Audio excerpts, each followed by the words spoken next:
Black, Poetic G.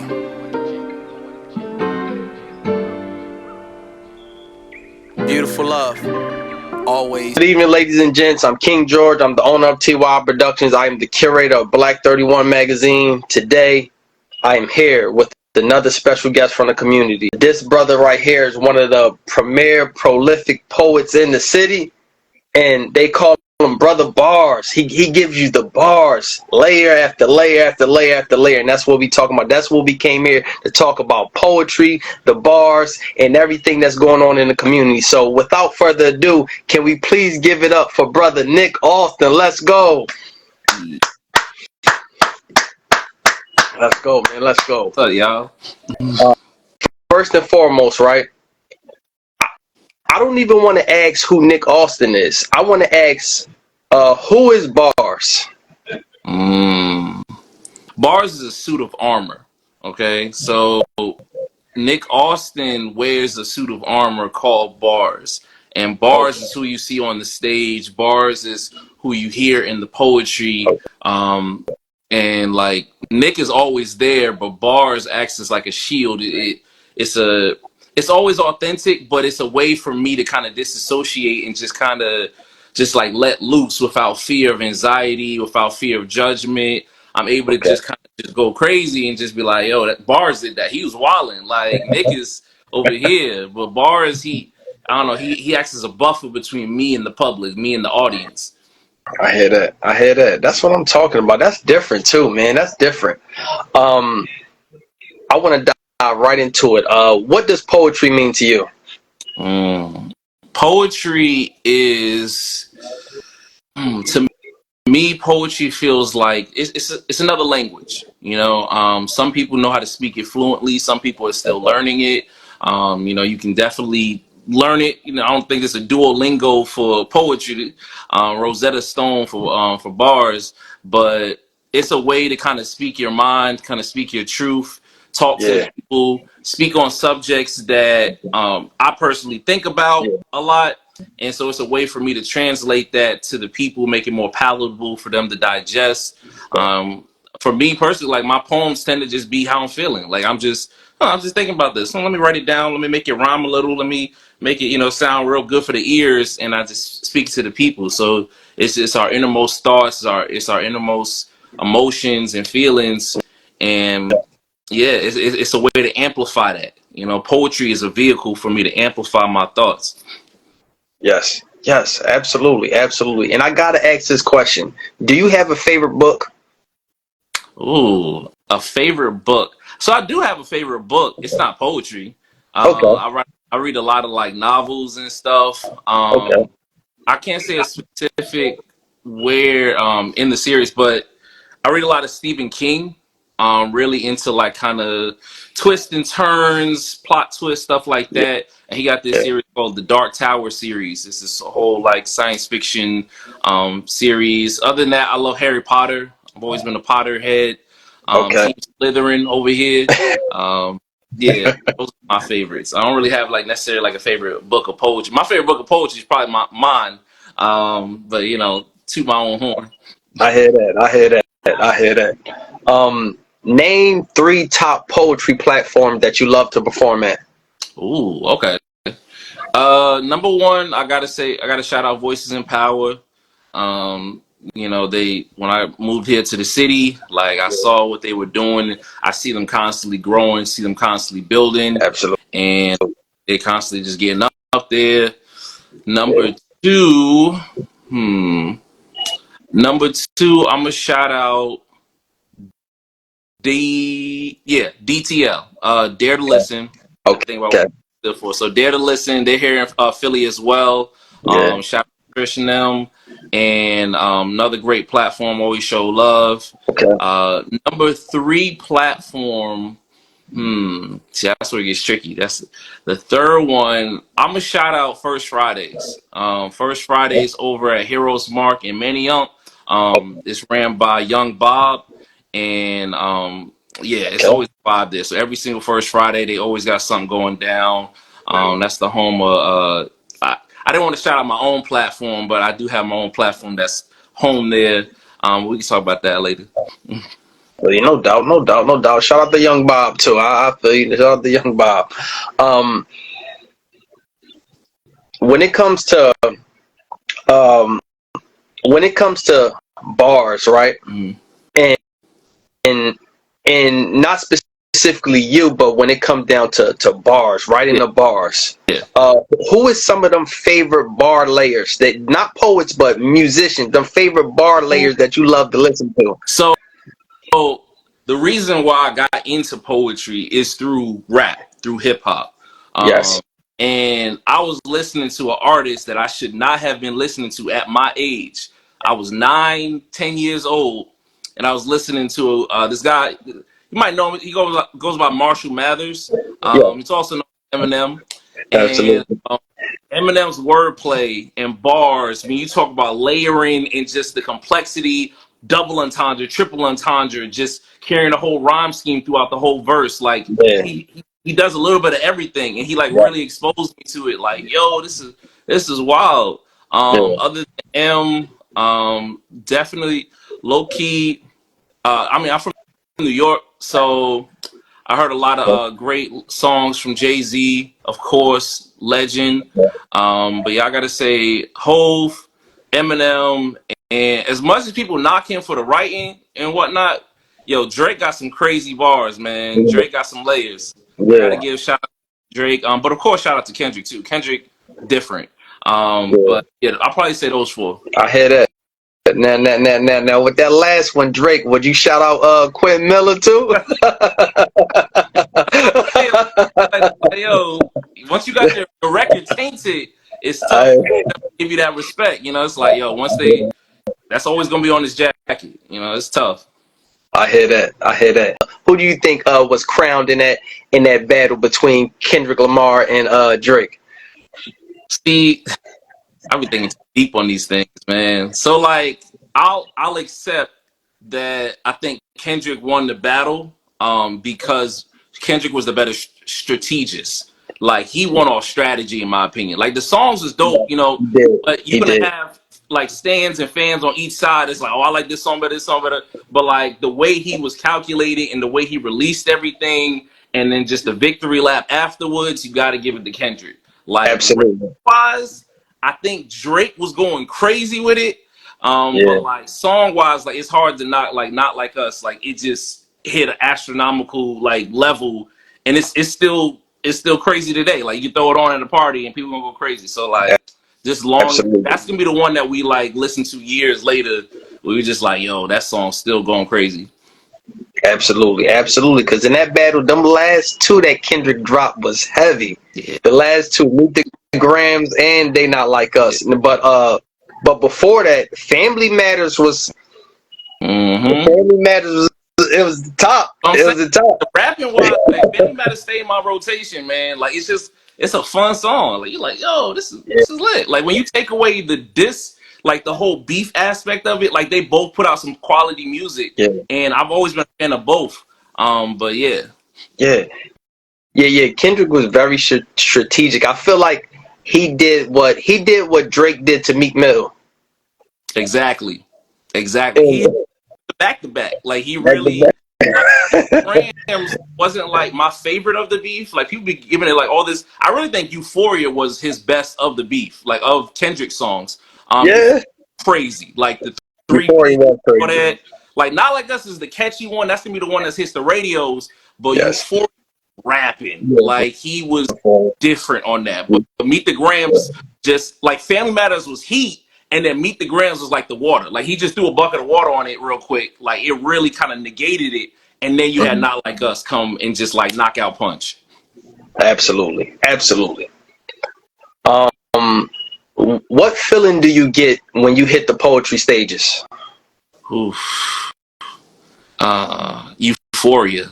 Like it really is a little callback.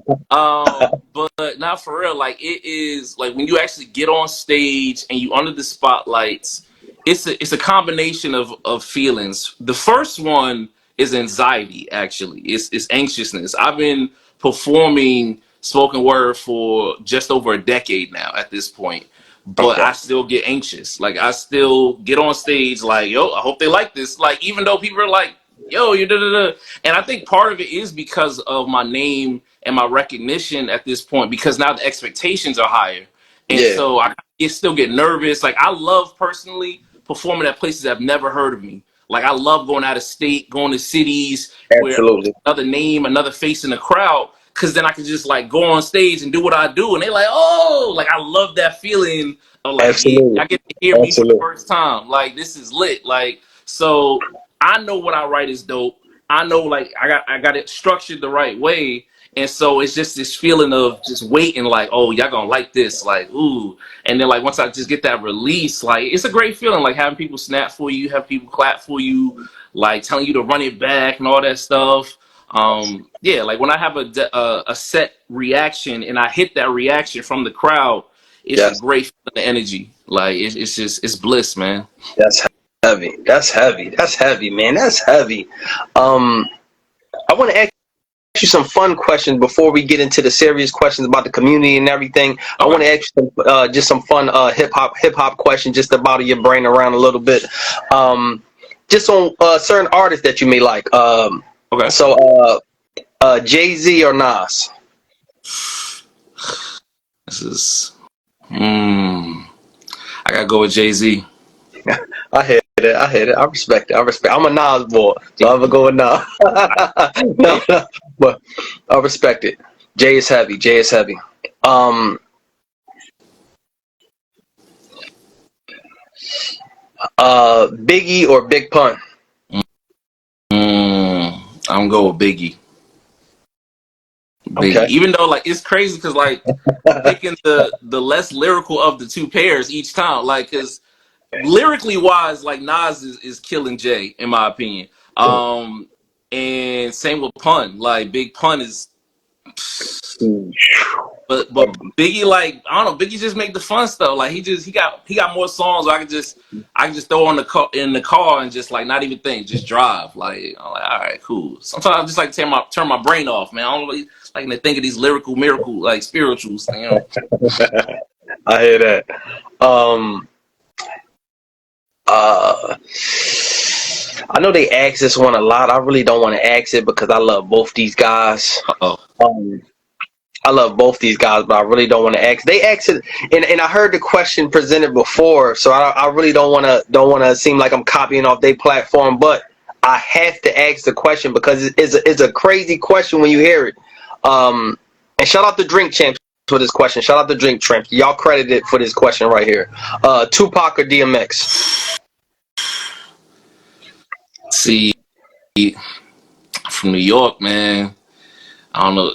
I don't know if it's blasphemous to say this or not, but depending on who you ask. But I gotta go with X, man.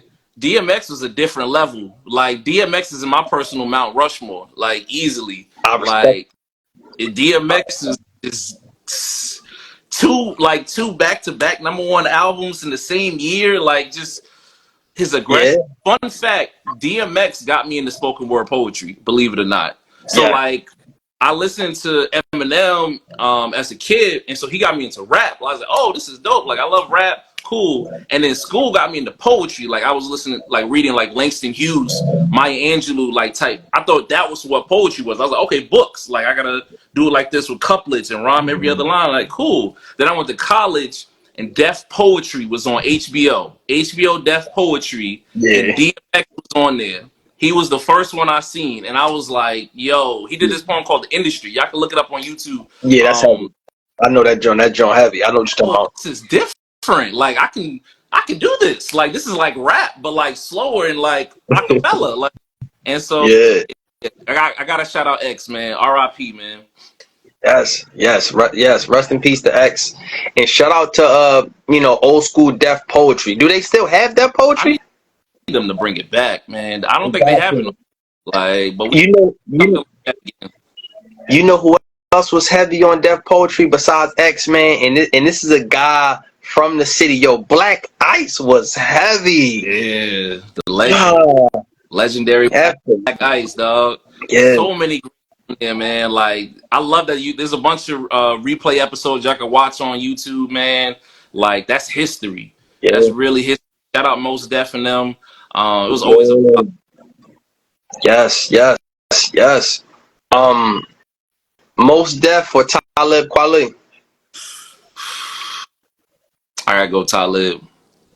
Okay, okay, okay. Your ribs. And last but not least, James Brown or Michael Jackson? Man, that's a tough one actually. It's a lot closer than people might give it credit for, but it really depends on your age. But I'm gonna go with Michael Jackson. Like Michael Jackson, easily, I could I could just throw that on and just go crazy. I'm gonna have a whole karaoke session while I'm driving, like or in the shower. Like there's so many songs I can't sing a lick, but when Michael Jackson come on, I am his backup singer. Okay, that's all I'm gonna say. I hear that, bro. I hear that. I respect it, man, because Mike is so legendary. Mike is phenomenal, and same thing for James Brown. Both them guys are phenomenal. It'd be hard for me to choose. That's why I chose the question because I know it's hard for a lot of people. Um, as we dive into community talks, right? Mhm.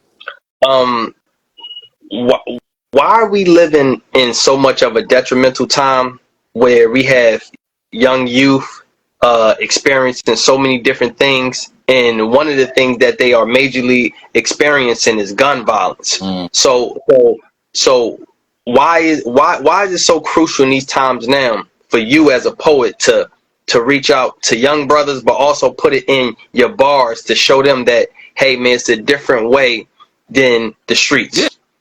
it's because we need to have a counterattack to what the enemy is doing out there. All right. So what I mean is, like when you throw on, and it's not even just isolated to just gun violence, Sure. but just in general ignorance. So there's a war outside.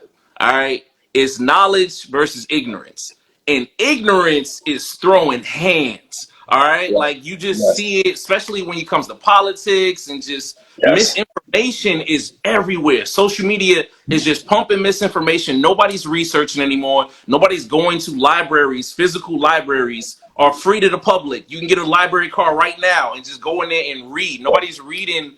And I say nobody is a generalization. Of course, there's some people that are exceptions, but for the most part, misinformation is afoot everywhere, Yeah. and we have to counter attack the ignorance with our platforms. Like so, when we are on these stages, when we are on the social media platforms, we have to put out the truth. We have to put out knowledge for Yes. the youth and Yeah. for people at our own age and for people that are older as well. A lot of older people are falling for these news networks and just watching that are regurgitating ignorance from them, and then Hmm. it's poison in their brains, and they're passing it on to their kids, and it's just ignorance out there. Like I listen when I turn on the radio and I see certain songs that are popular. I'm like, why is this really popular? Like, what is the message? Where we get to the point, especially specifically just talking rap. Um, there we focus so much on the beat and the hook. That's the formula. They get it with a dope producer, so the beat is catchy, repetitive, but and the hook is something simple. It's something like a little vibe, like it's nothing too crazy. But then the meat and potatoes, like the verses and the content, you're not talking about anything. Like never to disparage another artist. I never want to disparage the artist, but I like to call people out. And we live in a world of like the Sexy Reds and the Ice Spices putting out this like just like what are you talking about? Like this is just what like this is the image you want to portray in the public, and like they become popular, and then that image is what comes out when you Google black woman, you might get a Sexy Red pops up. So Yeah. somebody like if an alien came here from another planet, never seen a black person before, and they hit Google, they're like, oh, so this is what black people is, huh? Like it's like these are the images that they're pushing out there in the public, and we gotta counterbalance that by putting positive images out there, Yeah. positive poetry, positive music, like, and it can still be truthful. Don't get me wrong, because the Yeah. truth is like life isn't all positive. There are negatives. Like that's why I respected like NWA. So like NWA was reality rap. Like this Absolutely. stuff was violent. It was talking about guns and stuff, but it's what they saw, what they experienced. Like this Yes. wasn't like, oh, I'm gonna just talk about guns and shooting people just cause. Like, nah, they just like, all right, let's just talk about what we dealing with. Like, F the police, Mm. because they was directly dealing with the LAPD, who's super racist, like wilding out. Yeah. There's like these days now, so much has happened where it's like we don't have to like do just that now. And I feel like there's more people just putting it out there to kind of just poison the well, if that makes sense. Yeah. Like, and so I think it's to answer your question. As you can tell, I'm very long-winded when I answer my I questions. understand. But it's so crucial because at some point we're going to become the elders. You know, Yeah. like I had my grandparents, my great grandparents, my great grandmother raised me. My great grandparents raised me, and that Yes. knowledge is passed down to me from my great grandfather, from my father, and we're such a people, specifically Black people, like we pass things down orally, like oral Yeah. tradition most times, and through song and music and through the arts. And so it's crucial that when we become the elders, that we're passing down the right kind of knowledge. You know, so that's why it's Absolutely. important to have these positive poems out here, these records, and pointing people to knowledge versus the ignorance. So yeah, Absolutely. it's all about balance. Yeah. I respect that, brother. I respect it so much. And tell the people, what do you love most about yourself? Ooh, hmm, that's a deep one. That's actually deep. That's a super deep question. Yeah. Uh, what I love most about myself, um, joy. I love the joy that I have in me, that I try my best to pass on to others.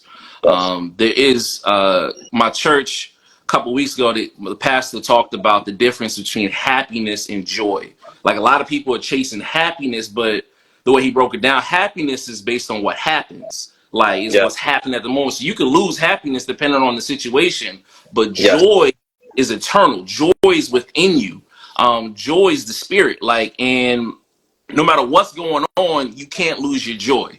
And I try to hold on to that. I try to make light of situations. I try to find the humor in things. I use a lot of humor when I talk. I'm very sarcastic and whatnot. And I try to leave a lasting, joyful experience with every interaction that I have with someone, regardless of whether they do that to me. Whether they're nice to me or not is has no control over my joy and what I'm trying to give to them. You know, Yes. and so we just got to keep spreading the joy, regardless of what's going on. Just like, hey, man, joy, joy be with you. You know. Yeah. So yeah, I think that's my what I love most about myself is my joy and my willingness to continue fostering it. Yes. Absolutely. Absolutely, brother. Absolutely. How does how does the performance and the writing of poetry, how does that tie into mental health? Mm. It plays a big part. There's a common misconception, in my opinion, that poetry is therapy. Poetry is not therapy. Poetry is therapeutic.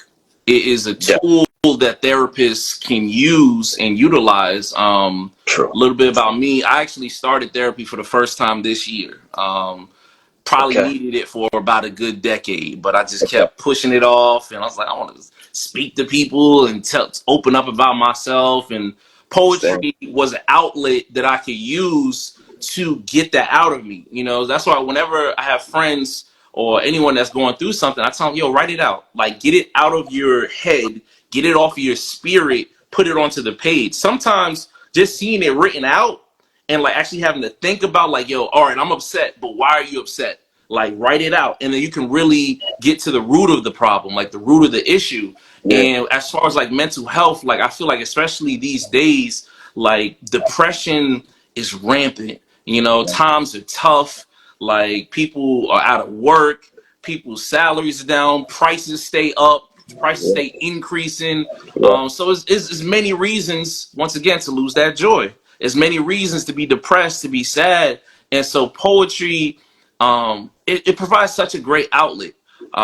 One thing Yeah. I love specifically is when you do a poem, and I've had this happen to me before where I spit a poem about my experience. It wasn't for any like there was no overall message. It was just like, hey, I went through this horrible situation and I was sad about it. Boom. Like there was the poem. But somebody came up to me afterwards and just like, I went through the same thing. Like I needed to hear that. Like I thought I was alone. Yeah. Like I really thought that nobody else understood what I was going through.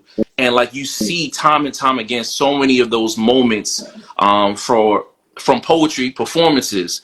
And it's just a way to kind of like remind yourself that like, yo, you're not alone out here. Like other people are dealing with the same stuff, maybe not in the exact same sequence, the exact same structure, but the overall essence, the overall energy is very similar for us all. So it plays a very big part. So like I said, it doesn't replace actual therapy. Like I Yeah. still tell people, go to therapy, talk to someone. Like Yeah. please talk to someone, even if it's not an actual official therapist. But you need some sort of outlet, whether it's music, whether it's painting, whether it's just walking outside, or poetry. You know, to just get it off your spirit, get it off your chest. You feel a lot better, more times than not. Absolutely, brother. Absolutely. And being within the community, because I heard you say you's from New York, right? Yeah, Absolutely. Queens. Absolutely. Respect, man. Shout out to New York, man. I got a lot of cousins out in New York. BX, you already know. So, um, most importantly, I gotta ask this, right? In the time that we living in now, why is it so much of a disconnect between black man and black woman? And what do you feel as though is a solid connection that can help us get back on track with one another? Mm. See, I feel, and this is where I'm about to dive into my conspiracy theorist bag a little bit. But it's kind of like what I touched on earlier. Like the enemies out there are wielding ignorance like masterfully, and I feel like that there have been specific steps taken to divide the black household, like and specifically just to focus in on media. Once again, I already talked on music, but also just movies and television, where the rise of like reality shows, where it just shows us wilding out on there. But specifically also social media, man. It's crazy they call it social media, and then it's led to so many anti-social like movements. Like it's just like all these arguments of like black men need to do this, black women need to do that, and it's just like, yo, we need to get back to being a community and actually looking out for each other and not attacking each other. Like stop the generalizations, like all black men are this or all black women are this. It's like, no, you had a very specific incident with one black person or two black people or whoever, and those specific people did you wrong or you did them wrong. That's it. It's not a race thing. Like it's not a whole, like black people are not a monolith. Like as much as they try to make us it, we all move and operate different, and a lot of us look different too. Sure. And so I feel like there are a lot of powers out there that just spread ignorance, try to divide us, try to make us look crazy, try to say all black men are this, all black women are that. It's like, nah. In order to fight it, we got to get back to finding the commonalities instead of focusing on the differences. Find that common ground and just pour into each other. And then also just continue to support each other and protect each other from outside forces. Like, you know, I don't want to mess up the quote, but everybody know the quote from Malcolm X about black women being the most disrespected and unprotected. You know, with Yeah. like they comfort them all over, and then I see a lot of black men do like adding to it, and it's like, yo, what are you doing? Like, Yeah. nah, like we need to start looking out for one another, regardless of if it benefits us. Like, just come together, find some common ground, just ignore, like, block out the ignorance, get back to knowledge, and get back to just family structure, man. Like, just get back Yeah. to um you know what they say, like villages, you know, like as far as just looking out for your neighbor, looking out for your partner. Yeah, so that's my answer for that. That's heavy. That's heavy, brother. That's heavy. That's heavy. And what advice do you have specifically for young brothers? What advice do you have for these young brothers to, most importantly, be successful? Um, Second, to be grounded in being a man first, Mm. and knowing that they're a man, and third, just learning how to discover themselves, spending time with themselves. What would you say about that? What would you say to the next young brother? I would say step number one for a young brother, find an older brother. Like find the OG, find some sort of mentor. Now the right kind of mentor, like a positive figure. It could be a father, it could be a brother, it could be an uncle, could be a cousin. It could be just a homie on the block. Like honestly, like that just you see a lot of advice, a lot of experience just in older. Like I feel like there at some point we had a disconnect between Yes, the older generations and the younger generations, yes, and it's like we got to bridge that gap. Like you got some older ones that feel like, oh, all these young ones they don't want to listen or whatnot, and then you got some young ones that just don't want to listen, but still listen to people that have been there before you. Like a lot of the stuff that you're going through right now, like it's been tried and true. Like they've already done it. They know how it's gonna end. They know what tips to give you. So that's tip number one is find a mentor, find somebody that can pour into you. That's like they find someone specifically that is in an area that you're interested in too. Like so, let's say you want to be an engineer or something like that. Find an older engineer, like somebody that's already in the field. That could yes, also lead to an internship. You never know. Like you can already get on the path. Like why jump through all these hoops and do it the hard way when you could have asked him? He'd be like, "Oh yeah, you just do X, Y, Z. That's gonna get you to where you want to get to." And this is like it's so easy. Like or a woman mentor. yeah, That's true. Like just an older yeah, figure. yeah, In general, find an older figure. Frequent barbershops more, man. There's some great advice at the barbershop. I'll tell you that. Like if you just sit around the barbershop long enough, they're gonna have a bunch of crazy debates, but you can find a lot of wisdom there too. All right, so it could be absolutely. all the hair that's everywhere. I don't know. You know, they say there's a lot of wisdom in the hair, but hit the barbershop and at some point just take the time to recognize what makes you happy, like what brings you joy specifically. Find your passion, because you were saying like talk about like how do they find themselves and whatnot, and it's Yeah, like just experience life, read and look around and just kind of see what brings you joy right now and see how can yeah, you foster that, how can you pour into that and lead that to your future. Like if you like drawing, you're like, yo man, I just really like drawing. Like look into graphic design. Like see mm, what you can do. Become an animator. Like you could be drawing for Disney. Like before you know it. Like the sky is the limit. They say. I really think the sky is above the limit. I mean the limit is above the sky. To be clear. My apologies. But yeah, just figure out what you're passionate about. I knew at a young age I love poetry. Like I started writing poetry at 10 years old. yeah, And my mom was the one that poured into me. My aunt poured into me, like the black women in my life poured into me, and my dad too. But specifically, like they was like, yo, they was showing off my poems to everybody. They was like, yo, my nephew wrote this poem. My son wrote this poem. So having those older people in your life can really encourage you and can really build your confidence. And you never know what you're gonna become. yes, yes. That's heavy. That's heavy, brother. That's heavy. That's heavy, man. Man, that's jewels. And and last but not least, right? Do you mind giving the people some bars before you leave out? Oh yeah, I can do some bars. Yes. Yeah. Hmm. Okay, I know what poem I'm gonna do. Wait, before I do the poem, can I cuss on here? I don't want to be cussing too much. Listen, we are the platform of truth and the home of the champions. You can do it. Let's go. Okay, all right, I got you.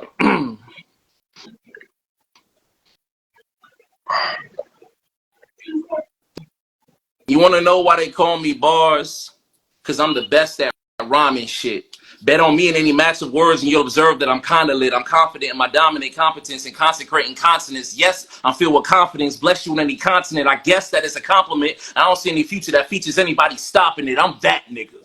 If you still lost some who's the final boss, get a map, nigga. Got you on that Dora shit. I got more to spit. All I need is one mic like Nasir. It's clear I'm the poet you want to go to. You have no idea the demons that I go through. I'm something like Goku, a strong-ass sage filled with hidden rage, even though I be appearing calm. So when I lift my hands above my head, it's not a sign of surrender. I'm just channeling the energy of every poet on this planet and dropping a spirit bomb. Now, when I mentioned Goku earlier, I'm sure the anime fans out there knew that that spirit bomb scheme was what I wanted to do. That's why I can't ever imagine being the kid that they wanted to boo. This ain't even my final form, but you can still expect the power level over 9,000 whenever I perform. The first time I wrote a rhyme, I actually moved to that red planet next door right after I left Earth. Truthfully, some of my worst haikus be better than most niggas' best work. And since we talking about work, I guess it's time for me to clock in. If I ain't topping your top 10, you need to drop it again. I get higher than angel pussy at the drop of a pen. Soon as the beautiful ink starts painting the paper, I take in the vapor. Nostrils flare as I smell the air. This must be the smoke niggas asked me for. I get the bartender's attention, tell them to pass me more of the strong stuff, not that watered down playground baby back bullshit. I ain't done taking shots until they add up to a full clip, something like a machine gun with the mean tongue. My bars are bipolar, cause my pen is nice, but my delivery's a mean one. I'm dope as fuck, and you could be that too, even if right now you feeling like you a zero, cause even if your real name's Clarence, you can still grow up one day to be a superhero, no cap. If Sal can do it, so can you. Always giving your best is what I hope you do. The full potential of what I can be is something that I will not doubt. I'm always keep putting in this work until I finally clock. Oh, you thought I was done? Nah, fam. I wonder if a priest could teach a beaver to be a believer, cause god damn, I'm so dope. My isotopes are individually infected with crack, nigga. I'm talking cocaine like a snow bunny loving black nigga. Already told you once before, I'm that nigga. So the day that my performances ever get not exciting, or the day I finally decide to stop the writing, I'll let y'all know what it's like to fall from Mars. Until then, you can tell everybody you know why they call me Bars. Appreciate you. What? What? That was heavy. Let's go. What? I gotta salute twice on that. What? That man, that was heavy. Listen, that right there, that's heavy. Listen, y'all. This is the essence of bars, y'all. So this is why I brought bars on, because y'all need to hear the essence of bars. So man, listen, man. Where can the people find you at? Yeah, so I'm here on Instagram at Nick Austin Poetry. You can follow my platform that's here in the city. It's called Apex Poetry League. So that's at APL Poetry. So yeah, follow one of them two pages. You're gonna find me, man. I be around. You know, I be spitting and stuff. That's heavy. That's heavy. Let's go. Listen, folks. Listen, folks. This is bars right here. Listen, y'all. Go follow Nick Austin. Go follow bars right now. And each and every week, listen, tap in with Black 31 Magazine. We could have your favorite poet, your favorite artist. Look, we could have your favorite book author. Listen, listen. And his brother got books too. And his brother has books too. We could have your favorite book author. We could have your favorite mental health advocate. Listen. We could have your favorite actor, or we could have the little girl down the street with the lemonade stand, or it could be you. So listen, y'all, we are the platform of truth, the home of the champions, and the place where we uplift man, woman, and child. Peace and love, y'all. One. Peace. Appreciate you, brother. Thank you. Pay attention, train your mind. During these times, we need more education, not incarceration. To elevate from negativity at all costs. Knowledge and power. Remember this game spilled, given. Embrace it. T.Y.I, Poetic G. Peace and love, one.